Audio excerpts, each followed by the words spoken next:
Hello সবাইকে, আমরা admission test helpline থেকে প্রোগ্রামটি সঞ্চালন করছি। আমাদের আজকের আলোচনার টপিক ভূগোল ও পরিবেশ এমসিকিউ ফাইনাল রিভিশন চতুর্থ পর্ব, one shot MCQ SSC exam সকল বোর্ড। আমরা শুরু করছি। খাদ্য উৎপাদনের কেন্দ্রবিন্দু কোনটি? উত্তরটি হচ্ছে ক গ্রামাঞ্চল। বিশ্বে উষ্ণতা বৃদ্ধির ফলে মানুষ হারাতে পারে 1 বাসস্থান, 2 কৃষিজমি, 3 আয়ের উৎস। নিচের কোনটি সঠিক? সঠিক উত্তরটি হচ্ছে ঘ 1, 2 ও 3 এই তিনটি। বিশ্ব উষ্ণায়নের ফলে এই শতাব্দী শেষে কত শতাংশ চাষাবাদ হ্রাস পেতে পারে? উত্তরটি হচ্ছে খ 20 থেকে 40%। মিয়ানমারের সাথে বাংলাদেশের সীমানা কত কিলোমিটার? উত্তরটি হচ্ছে খ 280 কিলোমিটার।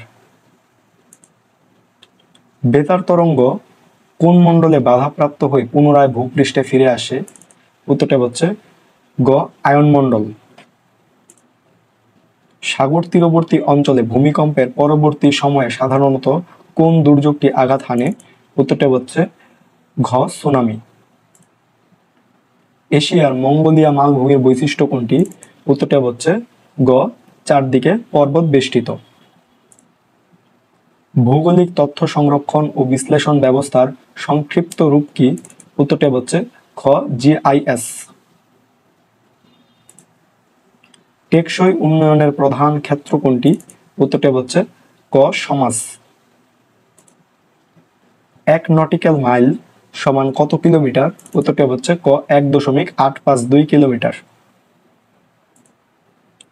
দুর্যোগ ব্যবস্থাপনার প্রধান উদ্দেশ্য কয়টি? উত্তরটি হচ্ছে ক 3টি।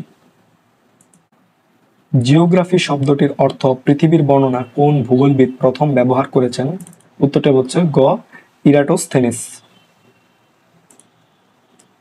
বস্তি নিয়ে আলোচনা করে ভূগোলের কোন শাখায়? উত্তরটি হচ্ছে ঘ নগর। কালপুরুষ কি? উত্তরটি হচ্ছে খ নক্ষত্রমণ্ডলী। দক্ষিণ পূর্বাঞ্চলের বনভূমির বৃক্ষ কোনটি? উত্তরটি হচ্ছে গ গজারি। পৃথিবী ও এর অধিবাসীদের বর্ণনাই হলো ভূগোল উক্তিটি কোন ভূগোলবিদের? উত্তরটি হচ্ছে ক অধ্যাপক ডডলি স্ট্যাম্প এর।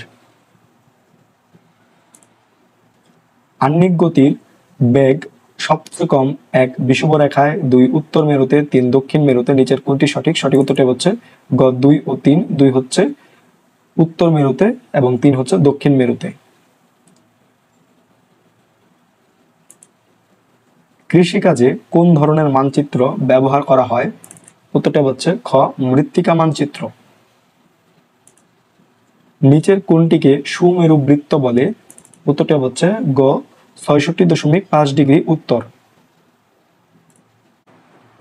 রোমান একটি ভালো চাকরি পেয়ে স্পেনে পাড়ি জমান। তিনি সেখানকার নাগরিকত্বও গ্রহণ করেন। রোমানের এ ধরনের অভিগমনকে বলা হয় 1 অবাধ অভিবাসন, 2 বলপূর্বক অভিবাসন, 3 আন্তর্জাতিক অভিবাসন। নিচের কোনটি সঠিক? সঠিক উত্তরটি হচ্ছে খ 1 ও 3। 1 হচ্ছে অবাধ অভিবাসন এবং 3 হচ্ছে আন্তর্জাতিক অভিবাসন। এশিয়া ও আফ্রিকা মহাদেশ পরিবেষ্টিত মহাসাগর কোনটি? উত্তরটি হচ্ছে গ ভারত মহাসাগর। মিশরে প্রবাহিত স্থানীয় বায়ু কোনটি? উত্তরটি হচ্ছে ঘ খামসিন। অধিবর্ষ গণনা করা হয় কোনটির জন্য? উত্তরটি হচ্ছে খ বার্ষিক গতি। গ্রিনিচের দ্রাঘিমা কত? উত্তরটি হচ্ছে ক 0 ডিগ্রি। প্লেট সীমানায় ভূমিকম্পের জন্য সৃষ্টি হয়? উত্তরটি হচ্ছে ক গভীর সমুদ্র খাত। কোন মানচিত্রে প্রাকৃতিক ও সাংস্কৃতিক বৈশিষ্ট্য দেখানো হয়েছে? উত্তরটি হচ্ছে ক ভূসংস্থানিক মানচিত্রে। চট্টগ্রাম কোন ধরনের নগর? উত্তরটি হচ্ছে গ বাণিজ্যিক। বিখ্যাত টাইটানিক জাহাজ কত সালে সমুদ্রে ডুবে গিয়েছিল? উত্তরটি হচ্ছে ক 1912 সালে। ইউরোপের বিভিন্ন দেশে শীতকালে কোন ধরনের বৃষ্টিপাত দেখা যায়? উত্তরটি হচ্ছে খ ঘূর্ণি। ডলোরাইট অন্তজ আগ্নেয়শিল হওয়ার কারণ? উত্তরটি হচ্ছে গ এর কণাগুলো মোটা ও হালকা বর্ণের হয়। দক্ষিণ পূর্ব অয়ন বায়ু বিষুবরেখা অতিক্রম করলে? উত্তরটি হচ্ছে ঘ এশিয়া মহাদেশে নিম্নচাপ কেন্দ্রের দিকে প্রবল বেগে ছুটে যায়। শাকলাইন এমন একটি দুর্যোগ নিয়ে আলোচনা করছিল যে দুর্যোগে 1897 সালে ব্রহ্মপুত্র নদের গতিপথ পরিবর্তন হয়। শাকলাইনের আলোচিত দুর্যোগ কোনটি? উত্তরটি হচ্ছে ক ভূমিকম্প।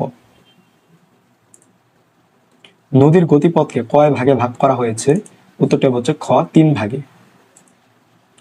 সমুদ্র পৃষ্ঠ থেকে অল্প উঁচু মৃদু ঢাল বিশিষ্ট বিস্তৃত ভূমিকে কি বলে?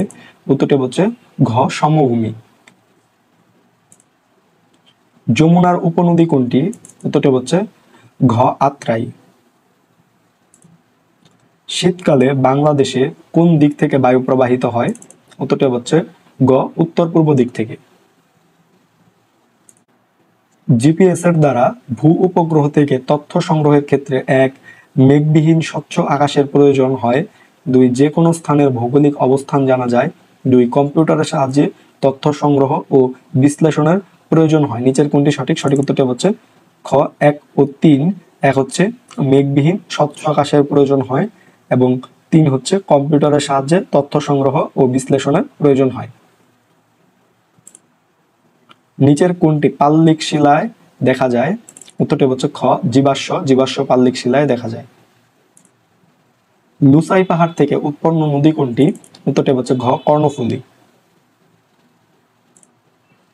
প্রাকৃতিক গ্যাস ব্যবহার করা হয় 1 শিল্পে, 2 গৃহস্থলীতে, 3 উড়োজাহাজে। নিচের কোনটি সঠিক? সঠিক উত্তরটি হচ্ছে ক 1 ও 2। 1 হচ্ছে শিল্পে এবং 2 হচ্ছে গৃহস্থলীতে। বাংলাদেশের দ্বিতীয় তেল ক্ষেত্রটি কোথায়? উত্তরটি হচ্ছে ঘ মৌলভীবাজারে। নবায়নযোগ্য সম্পদের বৈশিষ্ট্য নিচের কোনটি? উত্তরটা হচ্ছে গ পুনরুৎপাদন যোগ্য। তো এই ছিল ভূগোল ও পরিবেশ এমসিকিউ ফাইনাল রিভিশন এর 4র্থ পর্ব। তোমাদের সকলের জন্য শুভকামনা। ধন্যবাদ সকলকে।